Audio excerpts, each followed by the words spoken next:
I do believe in spooks. I do believe in spooks. I do. Okay.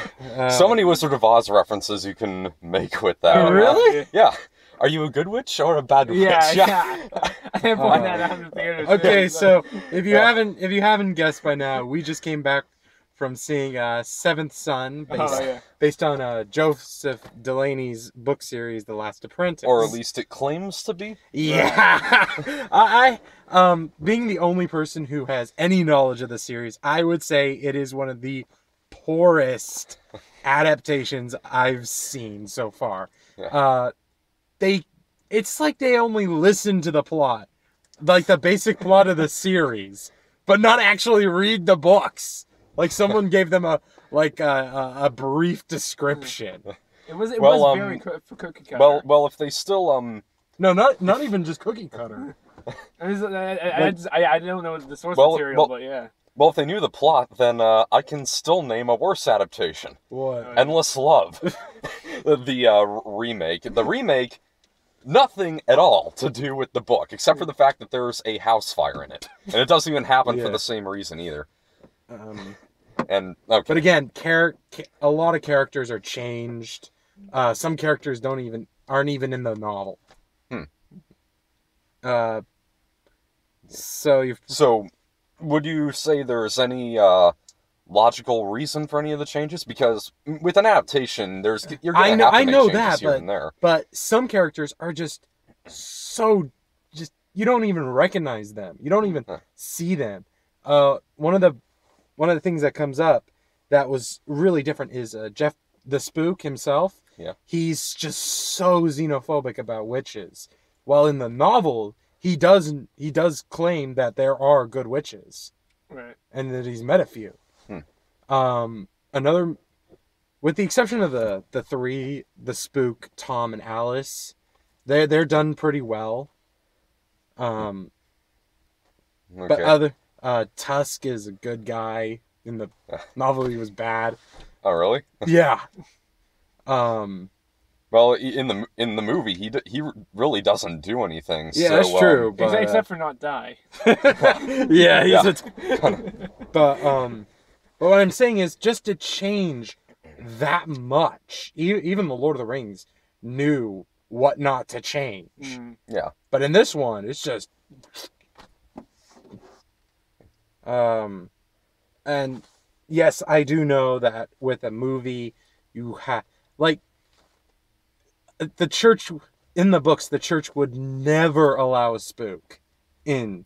Like the priests just shun them, and everyone shuns them because they're seen as bad luck. Like a last resort kind of. Yeah. Like when it hits the fan, you call this guy. Yeah. But to see everyone act normally around him is just so far off. I will admit they do keep what they do keep is actually really good. Like the whole iron and salt and silver that was in the novel, but mostly because that's just folklore. Yeah, that's really old folk. Ingrained in yeah. The methods to kill a witch: eating the heart, and yes, and burning them. That's also there. Yeah. But what? I almost thought they were trying to shove the entire series into one movie. It did feel like really packed in. It was like every single time. Like the town that they go to isn't even in the first novel. Yeah. Alice isn't a witch in the first novel. She only becomes one in the second, which probably has a better villain anyway. Like you were saying, you don't read books before going to see a movie? By going into a lot of these movies, I don't do any research behind what it is. So a lot of movies I've gone to see, I walk in completely blind and then judge it from there. Trust me on this, it ruins nothing.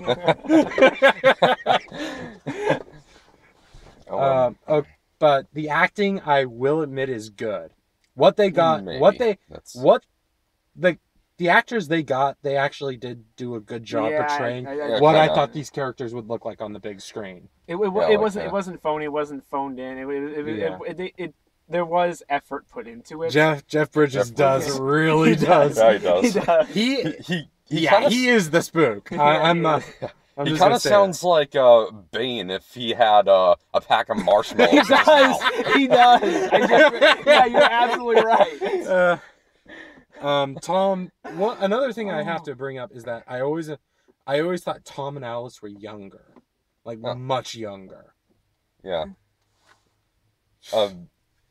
Ben Barnes is the guy who plays Tom. He was Prince Caspian.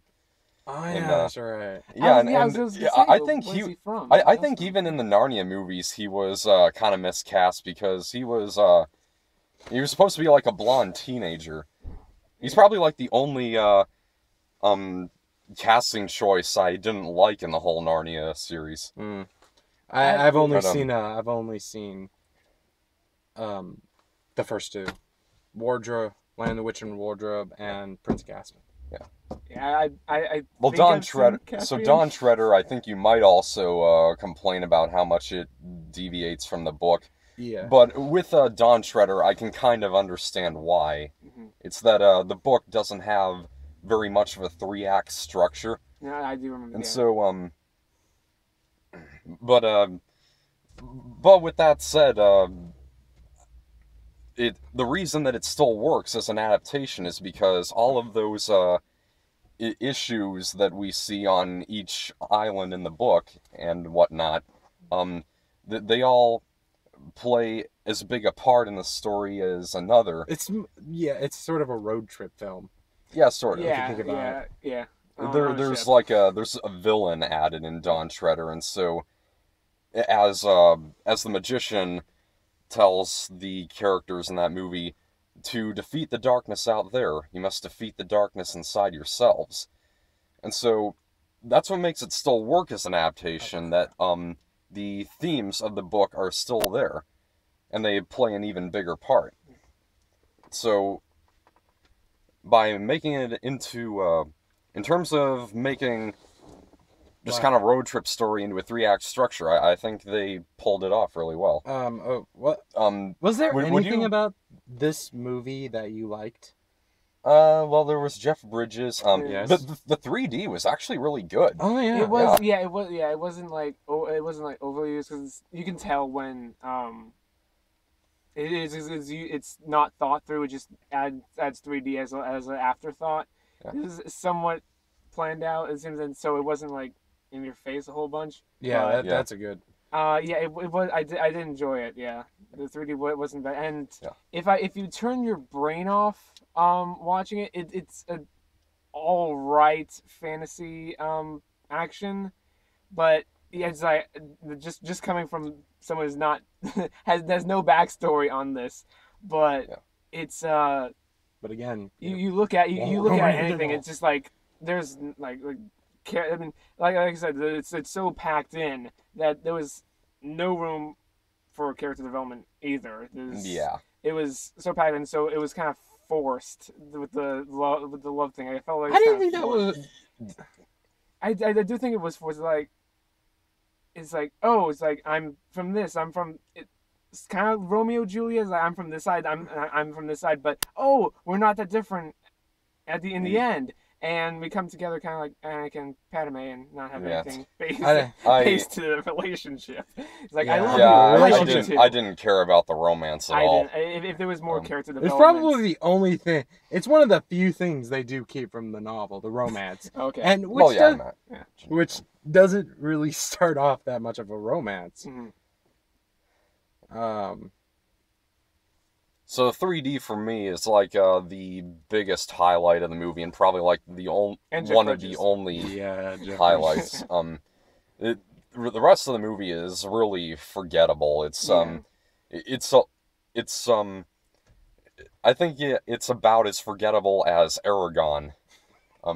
Aragon. I think fewer people are probably going to hate this movie than Aragon, but Yeah, 'Cause I think Aragon is I don't not know getting a how big sequel. I don't know how big the following is for the book for the books, but from what I remember from in school, Aragon was more popular. Was popular enough that I heard about it. So. Yeah. I don't own really the think book. this is gonna get a sequel either. I mean, I- it only has 9% on Rotten Tomatoes.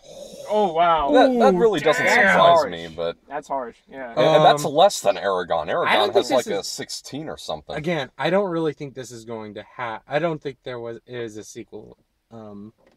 Yeah. There's no intended sequel. So you think they crammed every book into this There movie? from what I've read. That would explain why the title isn't the same. I haven't really read all of them, but from what I can figure, yeah, they do cram a lot of the other books into this.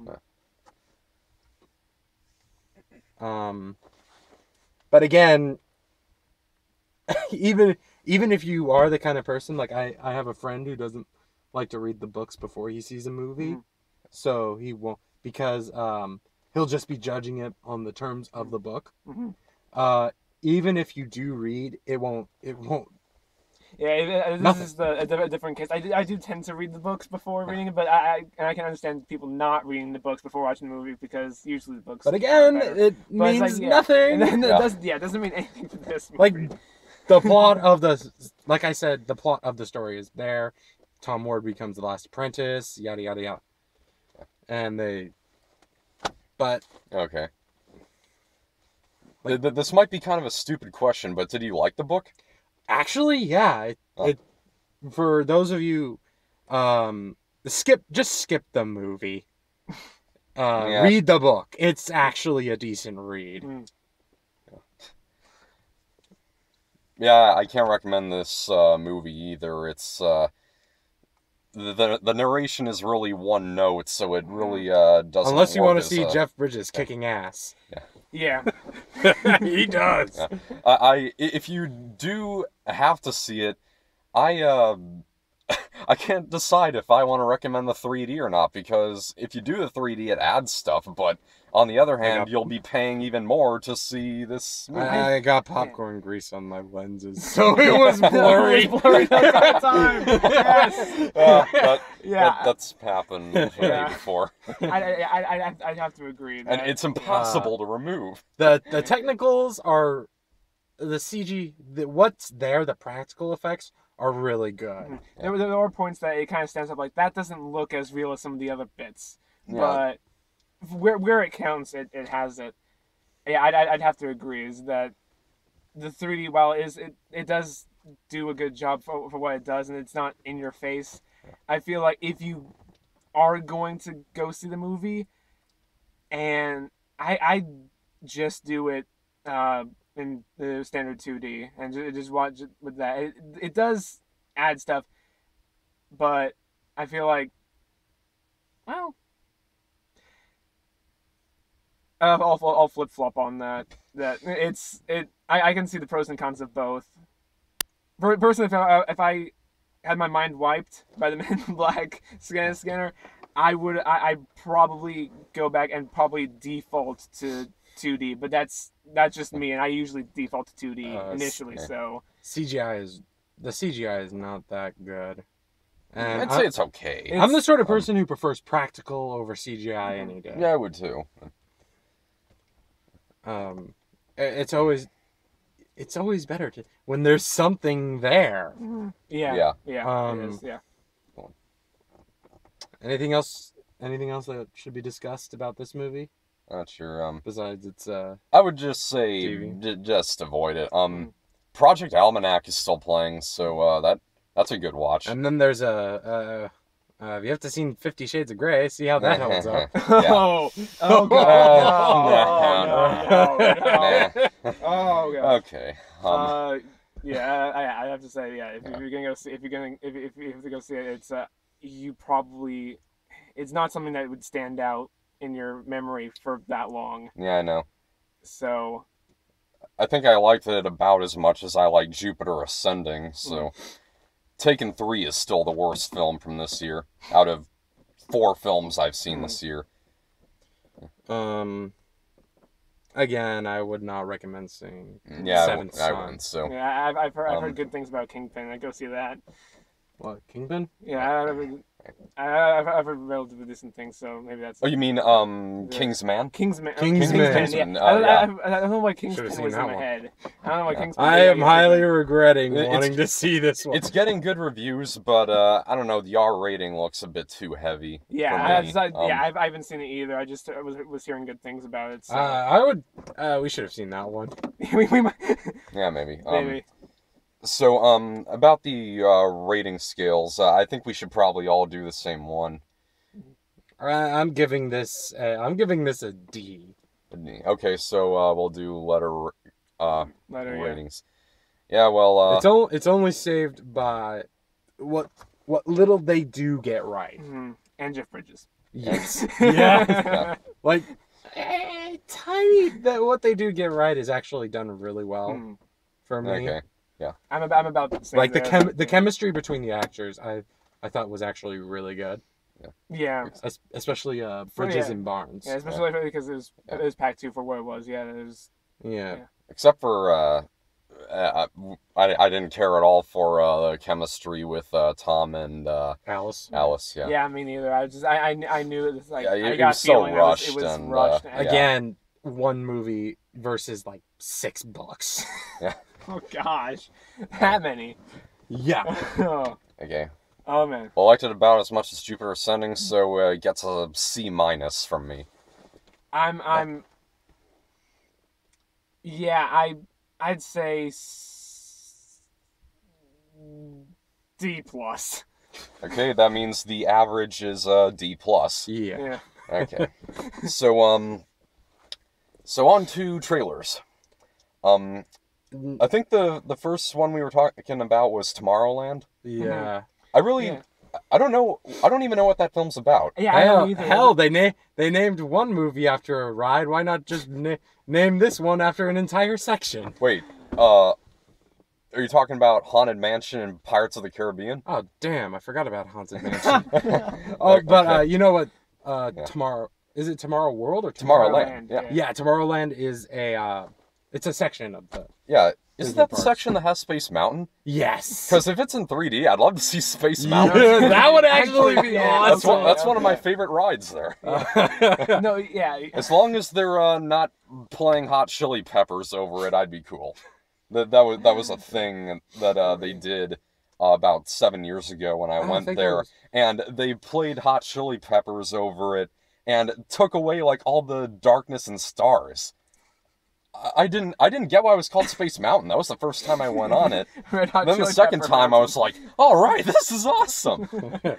I think that's a different ride, but maybe. I don't remember riding Space Mountain hearing Red Hot Chili Peppers. Yeah, but it might have also been California Screamin'. They were doing it on that at the same time too. I remember riding this ride where there's an electric guitar on the front, and and they were playing Sweet Emotion, Aerosmith's Sweet Emotion. I can get behind that. That was awesome. I can get behind that. Like it was blasting in your ears, and like yes. But okay, what's another one? We saw Insurgent, seen that many times. Why aren't they playing the latest Insurgent trailer? Yeah, that's more like a teaser trailer. Right? Yeah, kind of. It looks like Insurgent is going to be the first big movie event of the year, so I'm going to be putting the event up on February 25th, which is the day that tickets go on sale. Oh, yeah, that's actually the day after my birthday. Oh. Okay, so March 20th, we'll do that one. There was Poltergeist. Oh, man. That I have to say that from what I saw in the trailer, have either of you two seen the original Poltergeist? I haven't seen horror movies. Oh, it's on my watch list. I haven't either. I've seen scenes, but the so-called scary clown from the original. Yeah, I'm gonna say that the one in this movie seems even less terrifying. Yeah. Okay. Yeah. But again, well, Nostalgia Critic listed it as the second scariest thing from the second scariest nostalgic moment. Once you see Scary Movie 2, That scene is just ruined forever. Yeah.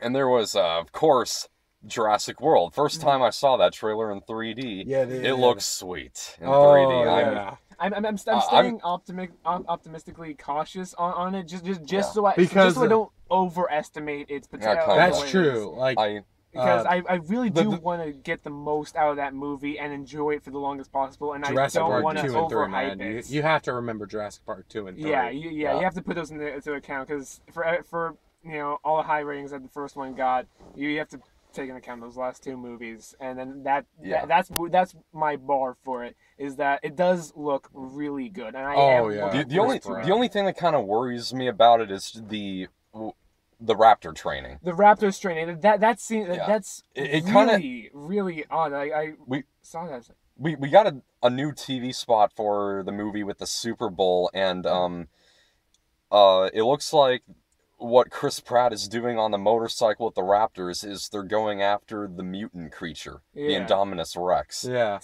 That kind of sounds like a storyline that a 6-year-old might write. It does. Did you get? There was an edited GIF. I'm not gonna lie. That looked badass. Yeah. There's an edited GIF of the raptors and motorcycles. How it should have ended. I don't know if it was on that one, but it was something else. But that was funny. But I'm not sure what's up with the raptor training. But I'm open to the idea, but I just hope they tread lightly on that. I really hope this isn't just some cheesy monster movie. Mm-hmm. Other than that, it looks like it's gonna be such an awesome experience. Seeing Jurassic Park the way John Hammond envisioned it, and they have a viral marketing campaign, the Jurassic World website. It's a website that treats it like it's an actual place you can go, where you can actually plan trips. And that's kind of not that's not the first time it's been done. There have been others. That's true. Yeah. Okay. I can't name any off the top of my head, but I do remember some other ones. But no, but I'm really looking forward to Jurassic World. Yeah, I kind of wish that they had kept the title Jurassic Park 4 though. Yeah. Even if the name of the park is changed, I would have just stuck with Jurassic Park 4. When I first heard the title Jurassic World, I thought, oh my god. The whole world's been taken over by these things. It was my first thought. I do feel like if it was it did keep the 4. If it did keep 4. Watch the language, man. Just if it did keep 4, I feel like they would have people who were just watching from 1 to current would kind of tie it into like the last 2 movies and then kind of judge it on that. I feel like giving a separate title but still keeping it under like the Jurassic thing was probably a better idea, just so it didn't stay with have that kind of have that being put in with the other movies, even though it is the first one's good, but the other two are good in a cheesy way. So anything planned for next week? Next week is McFarlane USA. I kind of think it's just going to be another Disney sports movie, but I don't know, could surprise me. Yeah. So is that all? Yeah, that's all. I think so. Okay. So this is Pop Culture. I'm here with Matthew and Jean, and Luke couldn't come, and neither could Mark. If you get the joke. Nah. Okay, Luke's another guy who sometimes does this with us, and Mark is just the fourth writer of the gospel. Wait, okay. I don't think you guys got the joke when I made it at the end of our Project Almanac video. Nah. Okay. All right. That does it. Yep.